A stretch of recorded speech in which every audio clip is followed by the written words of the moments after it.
प्यारे बच्चों, आपका हमारे YouTube चैनल मेथड पॉइंट में एक बार फिर से स्वागत है।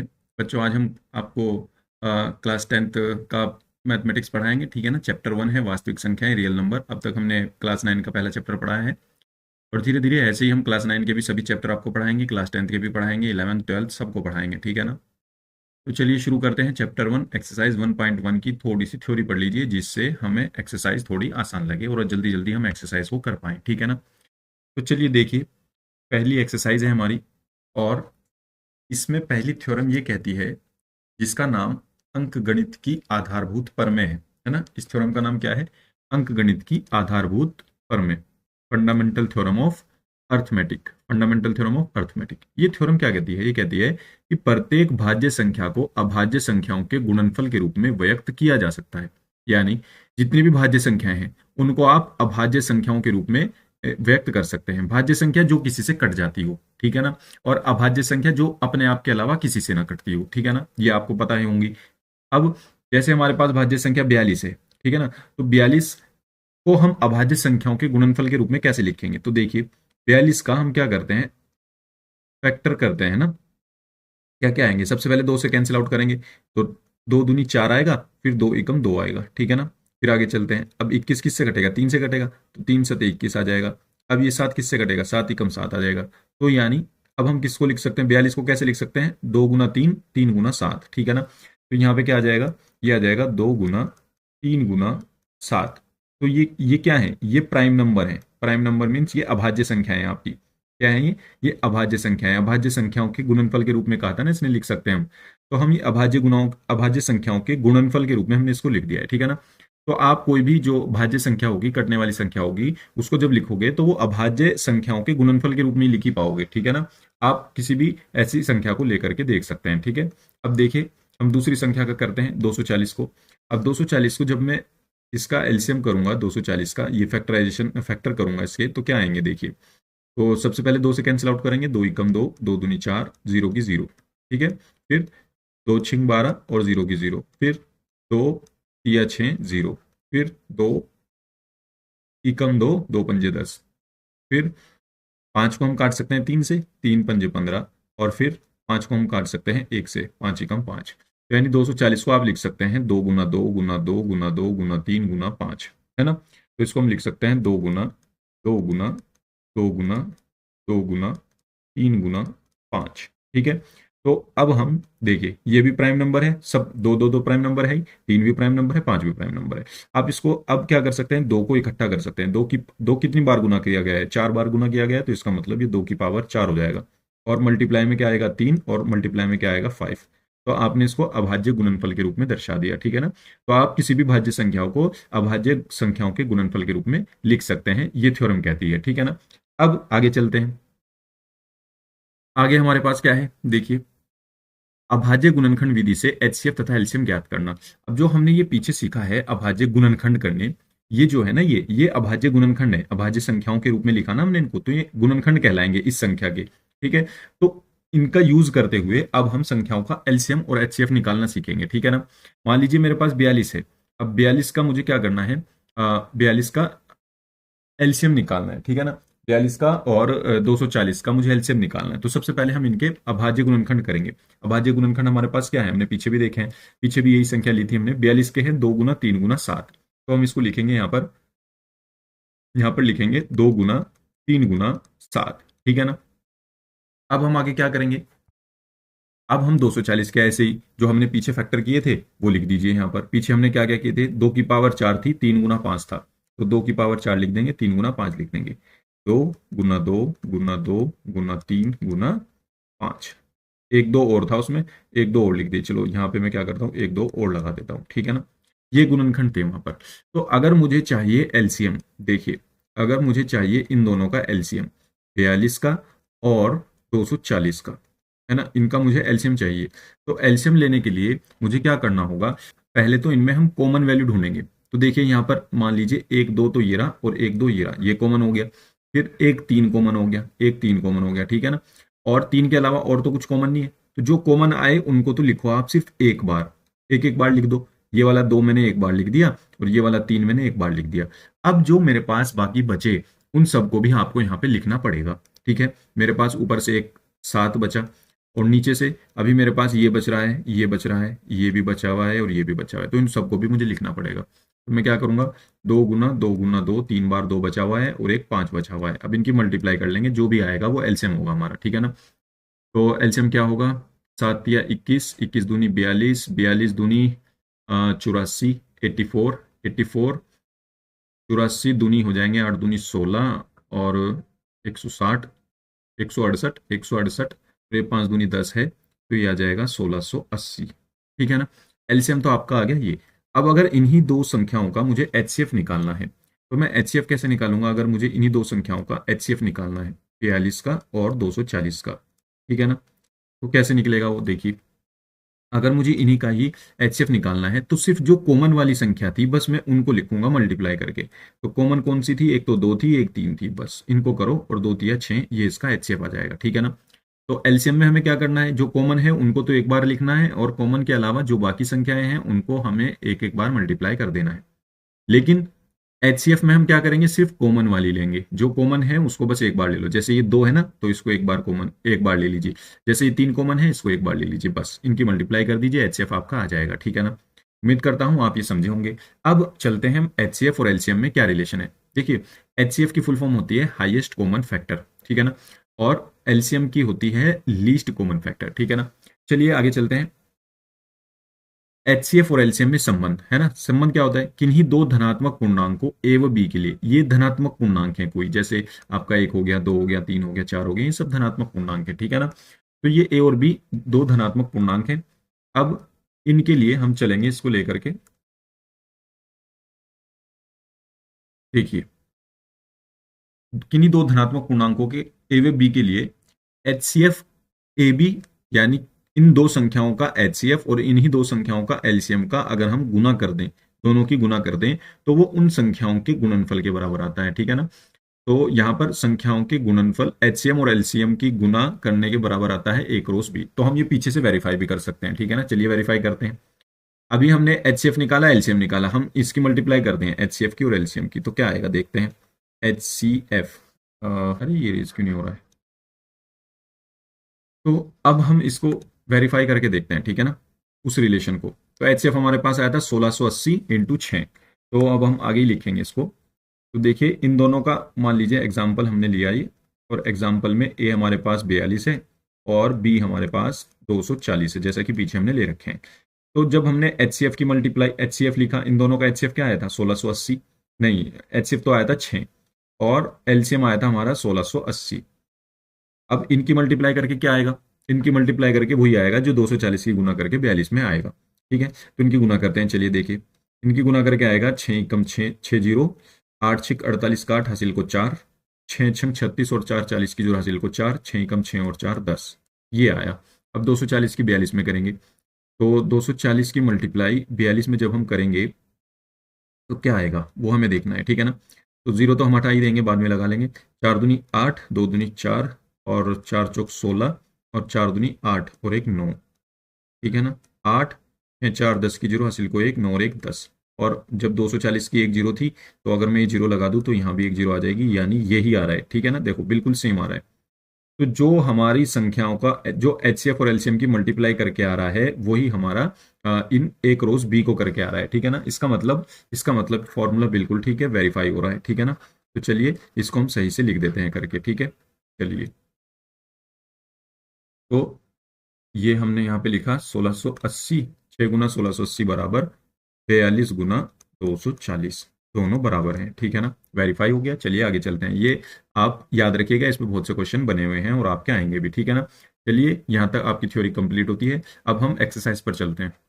देखिए एक्सरसाइज पढ़ेंगे। एक्सरसाइज में क्या है, निम्नलिखित संख्याओं को अभाज्य गुणनखंडों के गुणनफल के रूप में व्यक्त कीजिए। तो बस आपको सबसे पहले तो इनके अभाज्य गुणनखंड करने हैं, ठीक है ना। जैसे पहला क्वेश्चन है आपका, और पहले क्वेश्चन में आपको क्या करना है, 140 के अभाज्य गुणनखंड करने हैं। तो बस आप 140 को यहाँ पे ऐसे कीजिए, 140, और इसके गुणनखंड कर दीजिए। तो 2 से कटेगा सबसे पहले, तो 2 सत्ते 14, फिर 0 आएगा, फिर 2 से काट देंगे 35 आ जाएगा, है ना। 2 तिया 6, 2 पंजे 10, फिर 35 को किससे काटेंगे, 5 से काट देंगे, 5 सत्ते 35, फिर 7 से काट देंगे, 7 एकम 7, ठीक है ना। तो इसके अभाज्य गुणनखंड आपके पास आ गए, 2 गुना 2 गुना 5 गुना 7। तो 140 के जो अभाज्य गुणनखंड होंगे वो आप लिख सकते हैं 2 गुना 2 गुना 5 गुना 7, ठीक है ना, ये इसके अभाज्य गुणनखंड है। चलिए नेक्स्ट क्वेश्चन पर चलते हैं, सेकंड क्वेश्चन पर। सेकंड क्वेश्चन क्या कहता है, 156 के करने हैं ना, 156 के, तो 156 का हम यहाँ कर देते हैं 156। तो ऐसे ही कैंसिल आउट करेंगे, 2 8 16 तो नहीं चलेगा, 2 7 14 चलेगा यहाँ पर, तो ये तो गलत हो गया थोड़ा सा। देखिए 2 7 14, एक इधर चला गया, 2 8 16, और ये हो जाएगा 2 3 6, एक इधर चला गया, 2 9 18। फिर 3 से काटेंगे तो 3 एकम 3, 3 3 9, ये आया। अब 13 को करेंगे 13 से ही, ठीक है ना, 13 एकम 13। तो इसको हम लिख सकते हैं 156 को 2 गुना 2 गुना 3 गुना 13, ठीक है ना। ये भी आपको करके दिखाना है क्वेश्चन में, ठीक है ना, आपको करके दिखाना है ये, ठीक है ना। उम्मीद करता हूँ आप इस क्वेश्चन समझ गए होंगे। अब हम जो है आगे चलते हैं नेक्स्ट पार्ट की तरफ, ठीक है ना।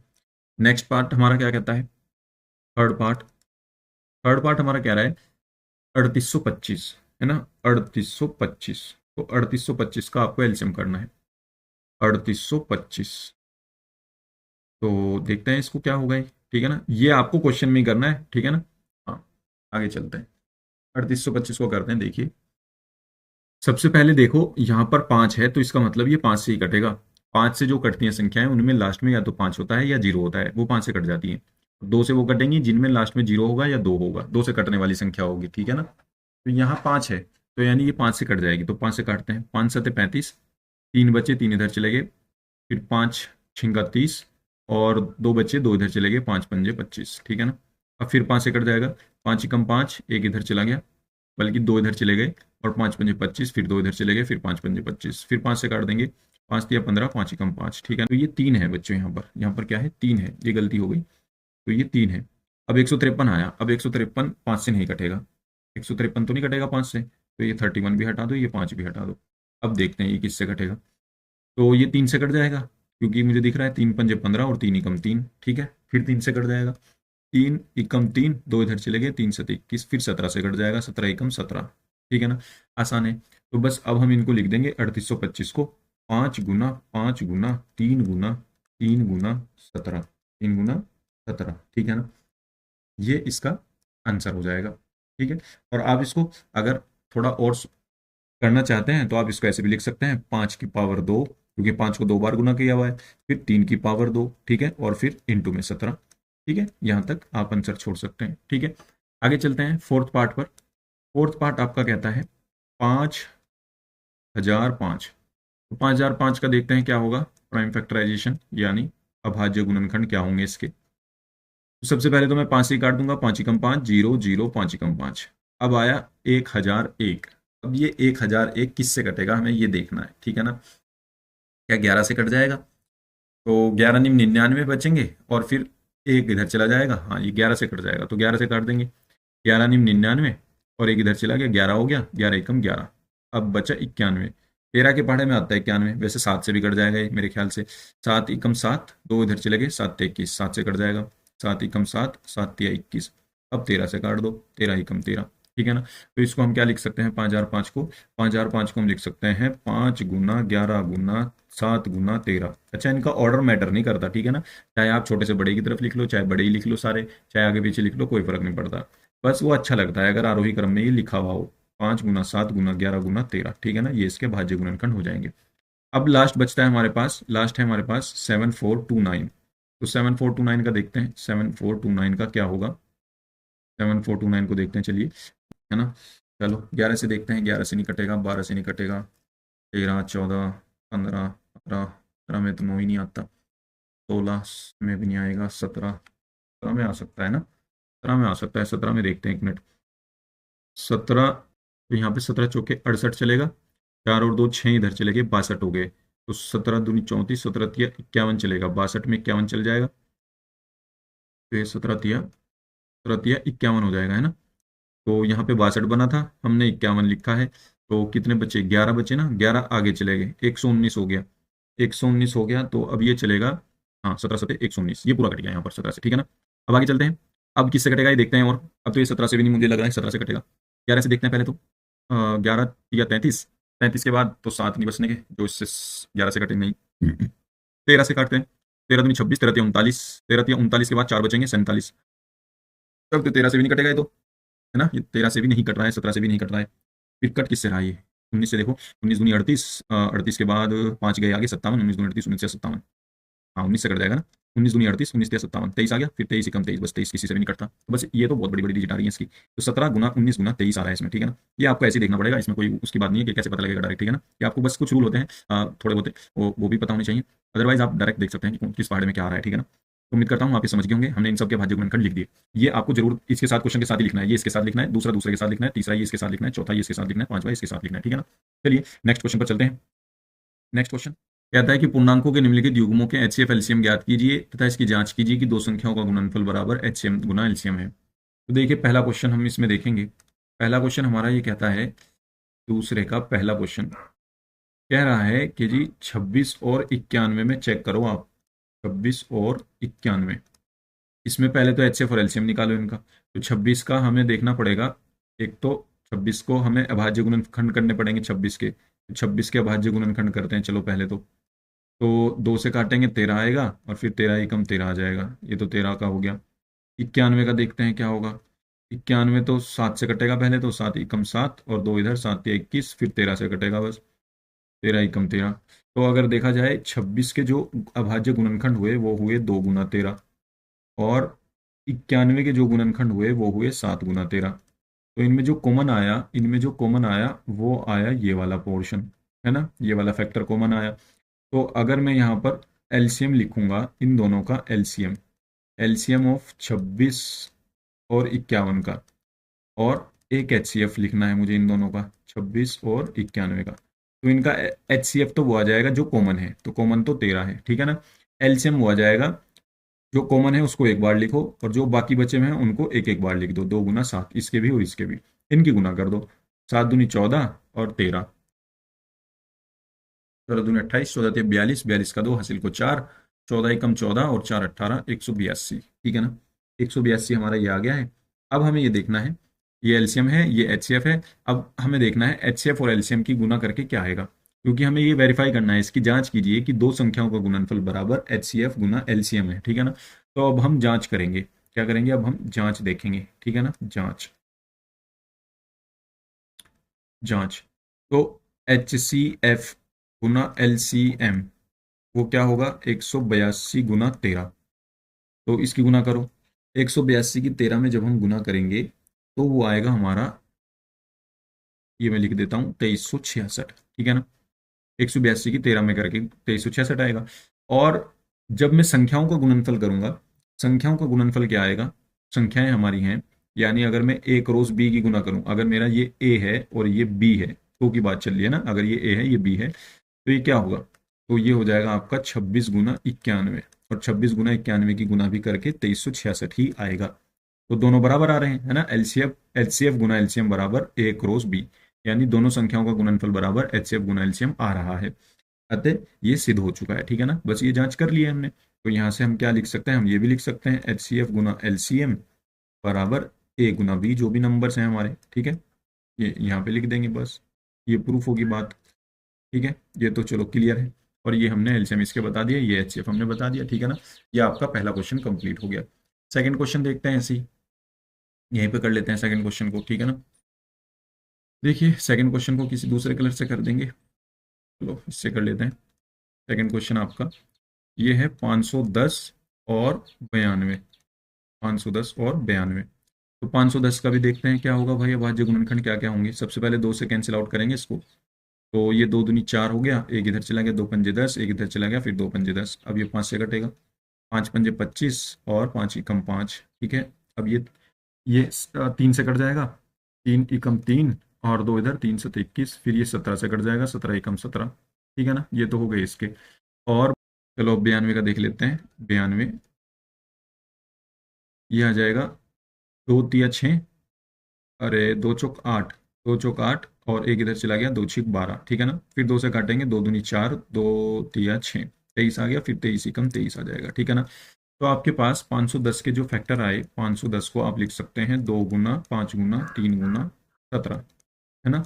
और जो आप 92 को लिख सकते हैं, 92 को वो लिख सकते हैं 2 गुना 23, ये आप 92 को लिख सकते हैं। तो अगर आप एचसीएफ की बात करोगे, HCF की बात करोगे 510 और 92 के, तो HCF इनमें कॉमन क्या है, सिर्फ एक दो है, ये वाला कॉमन अगर देखा जाए तो ये दो कॉमन है आपका, कौन सा, ये वाला दो कॉमन है, और इसके अलावा कुछ कॉमन है, 5 नहीं है, 2 नहीं है, 17 नहीं, बस और कुछ कॉमन नहीं है, तो HCF इसका क्या आ जाएगा, HCF इसका 2 आ जाएगा, ठीक है। और एलसीएम की बात अगर हम करेंगे, 510 और 92 की, तो एलसीएम क्या आएगा, जो कॉमन है वो तो एक बार लिखेंगे, और उसकी मल्टीप्लाई जो बाकी बचे नंबर हैं उनसे करनी है। तो इसके ये सब बच रहे हैं, 5 गुना 3 गुना 17, और इसके बचे हुए हैं 2 गुना 23, ठीक है ना। अब इन सब की मल्टीप्लाई करके जो नंबर आएगा वो मैं आपको बता देता हूँ, वो आ जाएगा आपका वो आ जाएगा आपका 23,460, ठीक है ना बच्चों। मैंने ये कैलकुलेटर से कर लिया है, लेकिन मैं आपको सजेस्ट करता हूँ आप कैलकुलेटर से मत कीजिएगा, ठीक है ना, क्योंकि आपके एग्जाम में कैलकुलेटर अलाउ नहीं होता। अब देखिए, ये तो हमारा एचसीएफ आ गया, चलो ये हमारा एलसीएम आ गया, बहुत बढ़िया। अब हमें वेरीफाई करना है, जांच करनी है, ठीक है ना। तो चलिए जांच करते हैं।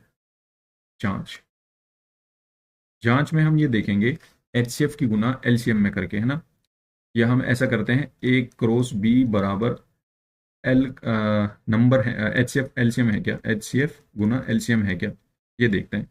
तो ए क्रॉस बी, हमारा ए है हमारे पास 510, बी है हमारे पास 92, और एचसीएफ हमारा है 2, और एलसीएम है हमारा 23, एलसीएम है हमारा 460, 23,460, ठीक है ना। तो इधर की मल्टीप्लाई करेंगे, जब 510 की 92 में हम गुना करेंगे तो भी आएगा 46,920, 46,920, और जब 23,460 की गुना 2 में करेंगे तब भी यही आएगा, है ना, 920, 46,920। आप करके देखिएगा, तो दोनों बराबर आ रहे हैं, तो इसका मतलब क्या है, इसका मतलब है हमारा ये एचसीएफ गुना एलसीएम बराबर एक रोज भी हमारा वेरीफाई हो गया है, ठीक है ना, ये वेरीफाई हो गया है, ठीक है। उम्मीद करता हूँ आप ये क्वेश्चन अच्छे से समझ गए होंगे। चलिए नेक्स्ट क्वेश्चन आप जो है खुद करिएगा, ये मैं आपके लिए होमवर्क छोड़ता हूँ, ठीक है ना। ये वाला क्वेश्चन मैं होमवर्क छोड़ता हूँ आपके लिए, एच डब्ल्यू, ठीक है ना। दो क्वेश्चन आपके हो चुके हैं, ये क्वेश्चन आप कर लीजिएगा, आसान है, ठीक है ना। कैलकुलेट ही तो करना है, बाकी तो कुछ नहीं है इसमें, ठीक है ना। चलिए आगे चलते हैं नेक्स्ट क्वेश्चन पर। नेक्स्ट क्वेश्चन हमारा क्या कहता है, अभाज्य गुणनखंड विधि द्वारा निम्नलिखित पूर्णांकों के एचसीएफ और एलसीएम ज्ञात कीजिए। इनके एचसीएफ और एलसीएम ज्ञात करने हैं, देखिए आसान है। चलिए पहला क्वेश्चन देखते हैं, तीसरे का पहला क्वेश्चन क्या कहता है, 12, 15 और 21, हमारे पास तीन नंबर है, 12 है, 15 है, 21 है, ठीक है ना। एचसीएफ और एलसीएम ज्ञात करने, तो सबसे पहले आप तीनों के अलग अलग फैक्टर कर लो। तो जब 12 के अभाज्य गुणनखंड करेंगे तो वो क्या आएंगे, 2 6 12, 2 3 6 और 3 एकम 3, ठीक है, ये तो 12 का हो गया। 15 के क्या होंगे, 15 का हो जाएगा 3 5 15 और 5 एकम 5, ठीक है, ये 15 का हो गया। 21 का करेंगे तो 21 का भी ऐसे ही, 3 7 21, 7 एकम 7, ठीक है, ये भी हो गया। तो जब मैं 12 के फैक्टर लिखूंगा उनको लिख सकता हूं मैं 2 गुना 2 गुना 3, ठीक है। फिर जब मुझे 15 के लिखने पड़ेंगे तो मैं लिखूंगा 3 गुना 5, है ना, यही वाले 3 गुना 5। और जब 21 के लिखूंगा तो 3 गुना 7, ठीक है, 21 के लिखूंगा 3 गुना 7। अब भाई ये देखियो आप कि हमें एचसीएफ और एलसीएम निकालना है, क्या निकालना है, एचसीएफ और एलसीएम। तो अगर इन तीन संख्याओं का आपको एचसीएफ निकालना है तो आपको कॉमन पार्ट ढूंढना पड़ेगा। कॉमन पार्ट आपका क्या है यहाँ पर, यहाँ पर कॉमन क्या है, देखिए ये 3 इसमें भी है, इसमें भी है और इसमें भी है, तो 3 ये कॉमन है, तो कॉमन है तो एचसीएफ सिर्फ 3 ही आएगा, ठीक है ना। रही बात एलसीएम की, एलसीएम क्या आएगा, तो एलसीएम में अभी जैसा हम पीछे करके आए कि जो कॉमन पार्ट है उसको एक बार, जो कॉमन पार्ट है उसको एक बार मल्टीप्लाई करेंगे, जो कॉमन पार्ट है उसको एक बार मल्टीप्लाई करेंगे, और जो बचे हुए पार्ट हैं उनको भी एक एक बार मल्टीप्लाई कर दीजिए, 2 गुना 2 गुना 5 गुना 7, उन सब की मल्टीप्लाई कर दीजिए, जो आएगा वो आपका एलसीएम हो जाएगा। तो ये कितना हो गया, 3 दूनी 6 दूनी 12, 12 पंजे 60, है ना, 12 पंजे 60 और 7 6 42, ये 420 आपका हो जाएगा। क्या हो जाएगा आपका, ये 420, ठीक है ना, ये आपका आंसर हो जाएगा। उम्मीद करता हूँ आप ये क्वेश्चन समझे होंगे। चलिए नेक्स्ट क्वेश्चन देखते हैं, सेकंड पार्ट इसी का सेकंड पार्ट देखते हैं। 17 दे रखा है, 23 दे रखा है और 29 दे रखा है ना। तो इनको देखते हैं हम क्या फैक्टर होंगे इनके। तो अगर 17 का देखा जाए, 17 के अभाज्य गुणनखंड तो नहीं होते, 17 को तो 17 ही लिख सकते हैं हम। और 23 के अभाज्य गुणनखंड, 23 के अभाज्य गुणनखंड भी नहीं होते, 23 को भी 23 ही लिख सकते, नहीं, हाँ 23 को भी हम 23 ही लिख सकते हैं, ठीक है ना, 23 को भी हम 23 ही लिख सकते हैं। लेकिन एक चीज और है, 17 को मैं अगर देखा हूं तो एक 17 गुना एक लिख सकता हूँ, 23 को भी मैं 23 गुना एक लिख सकता हूँ, और 29 भी अपने आप में ये प्राइम है, अभाज्य संख्या है, ये भी किसी से नहीं कटती, सिर्फ एक से ही कटती है, तो हम इसको भी ऐसे लिख सकते हैं ताकि हम एचसीएफ लिख सकें। तो जब एचसीएफ की बारी आएगी, जब एचसीएफ की बारी आएगी, इन तीनों संख्याओं का जो एचसीएफ होगा वो बताओ मुझे क्या होगा। इन तीनों का एचसीएफ, इन तीनों का एचसीएफ जो होगा, इन तीनों का एचसीएफ जो कॉमन होगा, कॉमन क्या है हमारे पास, एक यहाँ पर भी है, यहाँ पर भी है, यहाँ पर भी है, तो ये एक आ जाएगा आपका एचसीएफ, ठीक है ना। और रही बात एलसीएम की, तो एलसीएम क्या हो जाएगा, एलसीएम में इन सब की मल्टीप्लाई कर देंगे, 17, 23, 29, जब इनकी मल्टीप्लाई करोगे तो आपका क्या आ जाएगा, आपका एलसीएम आ जाएगा।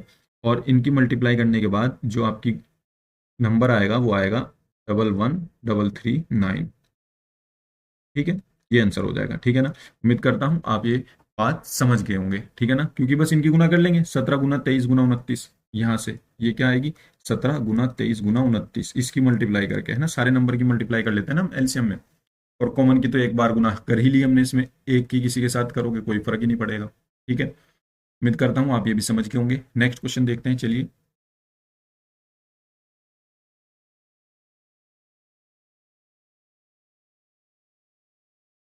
नेक्स्ट क्वेश्चन आपका 8, 9, 25 है ना, इसके एलसीएम देख, थर्ड पार्ट इसका 8, 9, 25, 8, 9, 25।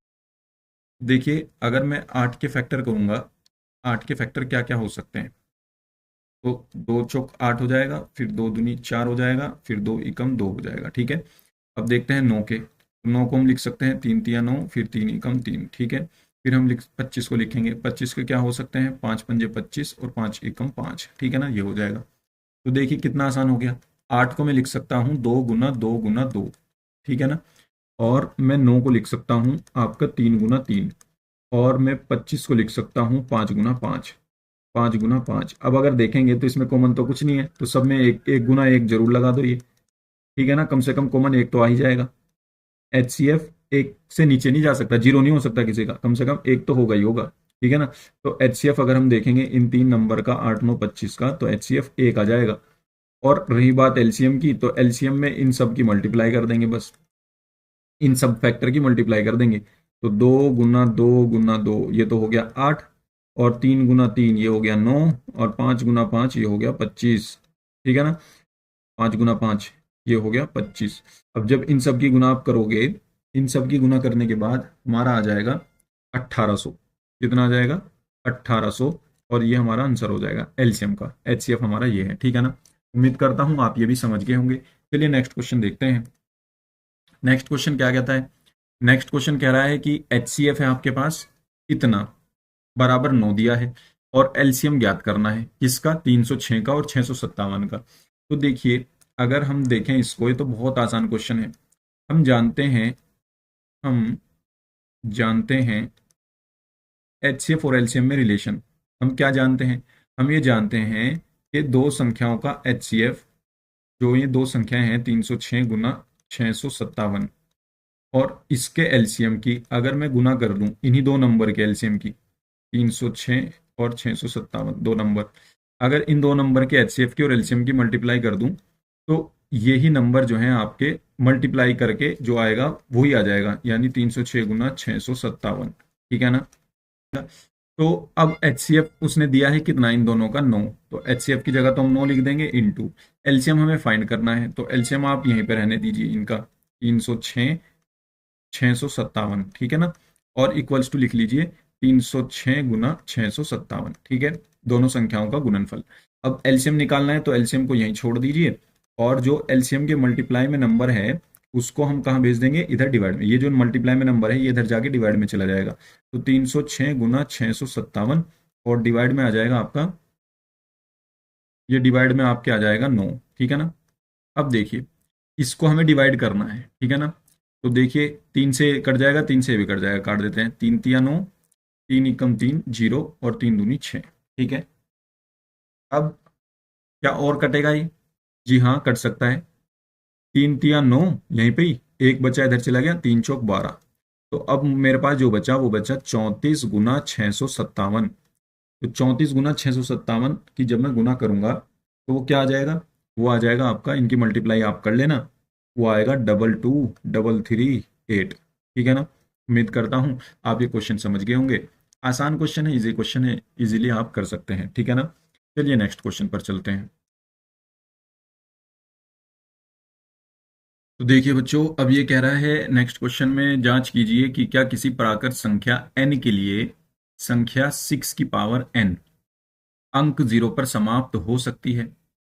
ये कह रहा है कि क्या ये जो संख्या 6 की पावर n है, अगर हम यहाँ n को कोई भी प्राकृत संख्या रख दें तो क्या ये किसी n के लिए 0 पर समाप्त हो सकती है क्या? अगर आप n अपनी मर्जी से कुछ रखें, सोच समझ कर रखें जिससे 0 पर समाप्त हो, क्या ऐसा हो सकता है क्या? तो चलिए चेक करेंगे हम तो। ठीक है ना।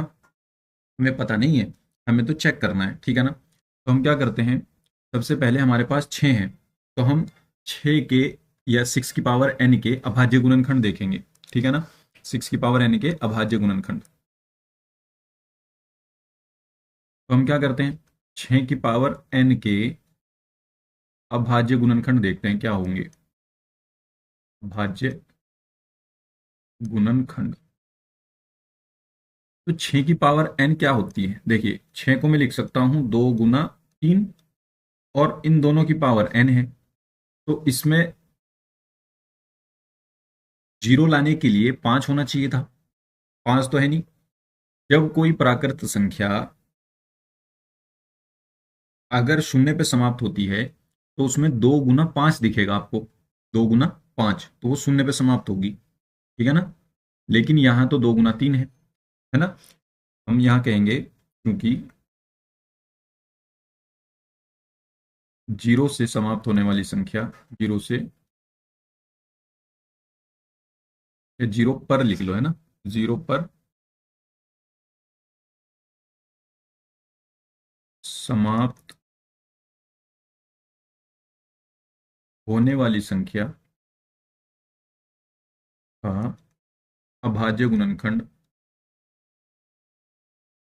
अभाज्य गुणनखंड किस रूप का होता है?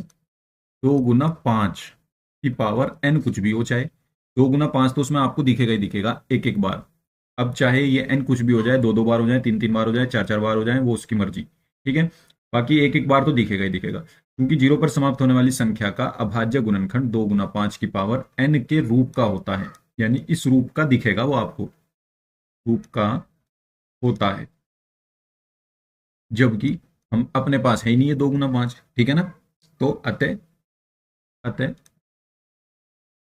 6 की पावर n, 6 की पावर n शून्य पर समाप्त, अंक 0 पर समाप्त नहीं हो सकती, है ना, ऐसे लिख लो, अंक 0 पर समाप्त नहीं हो सकती।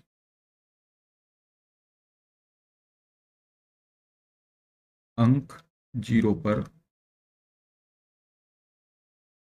समाप्त नहीं हो सकती। ठीक है ना। ये आपका जांच हो गई हमारी पूरी। ठीक है। तो आगे चलते हैं नेक्स्ट क्वेश्चन पर। देखिए नेक्स्ट क्वेश्चन कहता है, व्याख्या कीजिए कि ये और ये भाज्य संख्याएं क्यों हैं। भाज्य संख्याएं मतलब जो कट जाती हैं किसी से। तो देखिए हम चेक करेंगे, हमारे पास है 7 गुना 11 गुना 13, और फिर प्लस में है 13, है ना। इसको मैं क्या लिख सकता हूं? देखिए इसको मैं लिख सकता हूं, देखिए ये पूरी एक टर्म है गुना वाली, और ये अलग टर्म है। ठीक है ना। टर्म मतलब पद, ये पूरा अलग पद है, ये पूरा अलग पद है। तो इन दोनों पदों में से मैं 13 कॉमन ले लेता हूं। 13 मैंने कॉमन ले लिया, तो मेरे पास इस पहली टर्म में क्या बचा? पहली टर्म में तो बचा 7 गुना 11, और दूसरी टर्म में क्या बचा? प्लस के बाद दूसरी टर्म में 13 तो बाहर ही चला गया, तो 13 × 13 1 बचेगा यहाँ। तो इसका मतलब अब देखो 13 इंटू में आ गया, यहाँ पे 13 तो फैक्टर में आ गया ना। अब चाहे आगे कुछ भी आए इंटू में, 11 × 7 = 77 प्लस 1 78 हो गया, ये आ गया। तो अब ये तो कट जाएगी, 13 से भी कट जाएगी और 78 से भी कट जाएगी, और जो 78 को काट देंगे उनसे भी कट जाएगी, है ना। तो दो तो फैक्टर यहां तुम्हें दिख ही गए। तो इसका मतलब क्या है? इसका मतलब ये संख्या भाज्य है। इसका मतलब है कि ये संख्या भाज्य है। तो हम यहां लिखेंगे अतः यह संख्या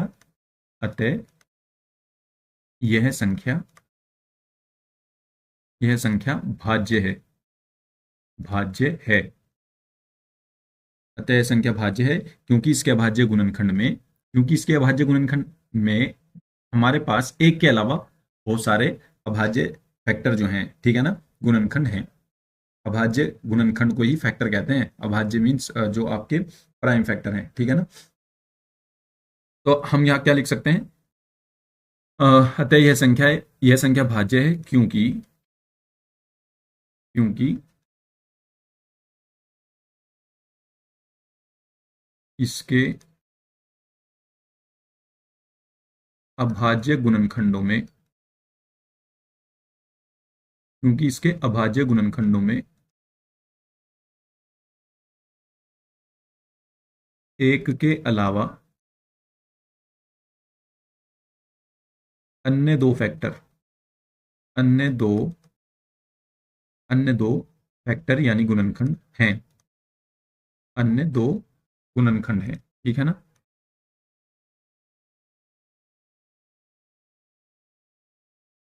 अन्य दो गुणनखंड हैं, ये इसका रीजन दे दिया हमने।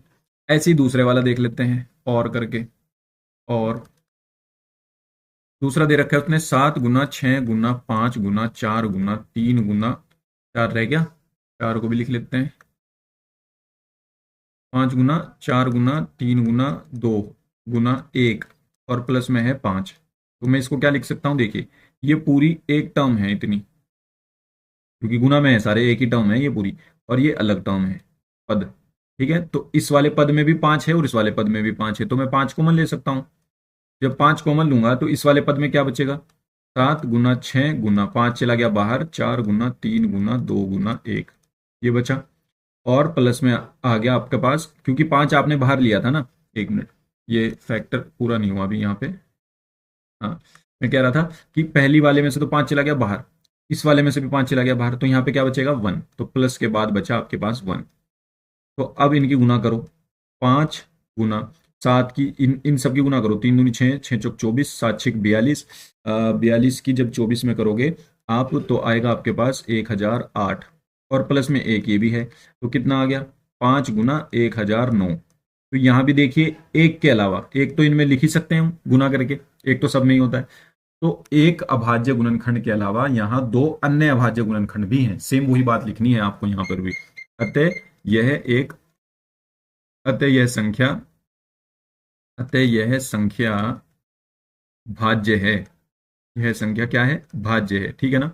उम्मीद करता हूं आप समझे होंगे। इसमें भी सेम रिजल्ट लिखना, क्योंकि इसके अभाज्य गुणनखंडों में एक के अलावा अन्य दो गुणनखंड हैं, और वो कौन से हैं? एक एरा, ठीक है ना।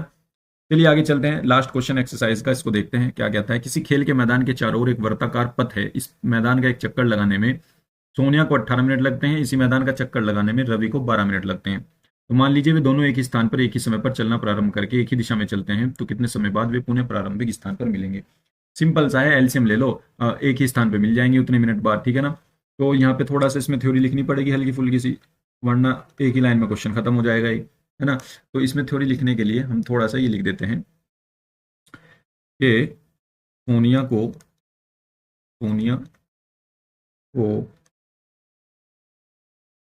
एक चक्कर में लगा समय एक चक्कर में लगा समय कितना समय लगा है उसे? 18 मिनट,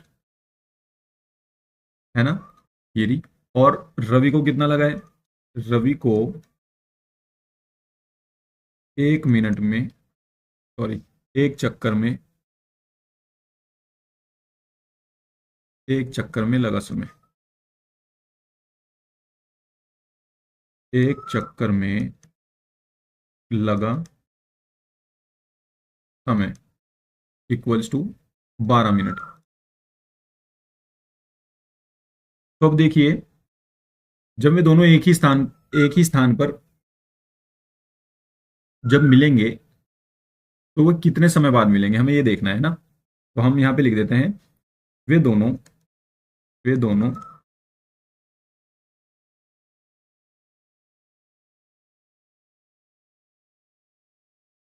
वे दोनों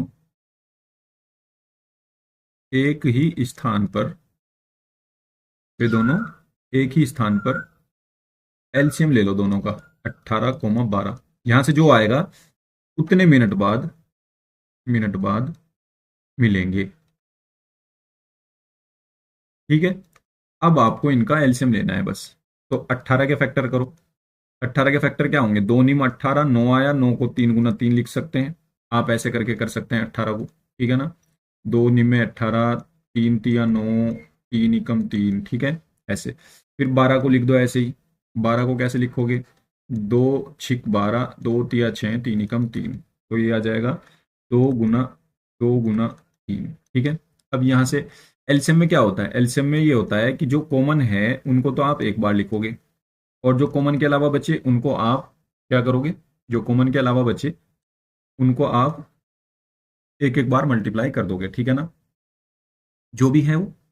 तो एलसीएम जो आएगा इनका 18 12 का, इनका एलसीएम आएगा 2 गुना, मैं ये लिख रहा हूँ 2 ये रहा और 3 ये रहा, जो ये कॉमन है, और फिर एक 3 और 2 ये बच रहे हैं, तो इनको भी लिख दो बस। तो ये कितना हो जाएगा, 3 दूनी 6, 3 दूनी 6, 6 छंग 36, तो वे 36 मिनट बाद मिलेंगे भाई, 36 मिनट बाद मिलेंगे, ठीक है ना।